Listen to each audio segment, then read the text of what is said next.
యుద్ధమున మరణించినచో వీరస్వర్గమును పొందెదవు, జయించినచో రాజ్యమును భోగింతువు. కావున అర్జున, యుద్ధమును చేయ కృతనిశ్చయుడవై లెమ్ము. కర్మణ్యేవాధికారస్తే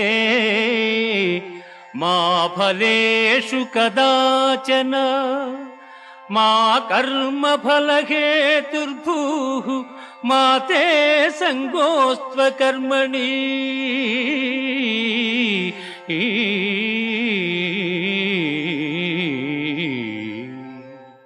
కర్మలను ఆచరించుటైందే నీకు అధికారము కలదు కాని వాని ఫలితము పైన లేదు.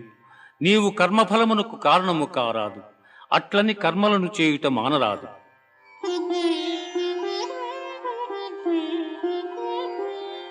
దుఃఖేష్వనుద్విగ్నమనా సుఖేషు విగత